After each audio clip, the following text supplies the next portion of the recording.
Praise the Lord. April 25, 2025. Philadelphia అనుదిన వాగ్దానము. Presented by Suvarthamanam online Christian radio. అడుగుడి మీకియ్యబడును, వెదకుడి మీకు దొరకును, తట్టుడి మీకు తీయబడును, అడుగు ప్రతివాడును పొందును. మత్తయి సువార్త 7:7-8. ప్రార్థన.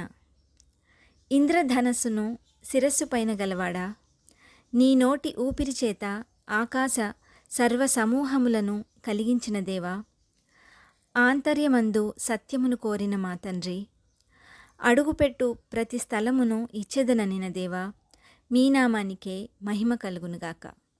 ప్రభువా, నన్ను అడుగుము, జనములను నీకు స్వాస్థ్యముగాను భూమిని దిగంతముల వరకు సొత్తుగాను ఇచ్చెదను అని సెలవిచ్చిన దేవా, అడుగుడి మీకియ్యబడును, వెదకుడి మీకు దొరకును, తట్టుడి మీకు తీయబడునని, అడుగు ప్రతివాడును పొందునని, వెదకువానికి దొరకునని, తట్టువానికి తీయబడును గనుక మేము ప్రతి అక్కరలకై మీ వద్దకు వచ్చువారముగా చేయమని, ఈ వాగ్దాన ఫలమును దీనిని స్వతంత్రించుకొనుచున్న ప్రియబిడ్డలందరికీ అనుగ్రహించమని, నజరేయుడైన యేసుక్రీస్తుని శక్తివంతమైన నామంలో పరిశుద్ధాత్మ దేవుని సహాయంతో ప్రార్థిస్తున్నాము పరమ తండ్రి. ఆమెన్. దేవుడు మీ అందరినీ దీవించునుగాక.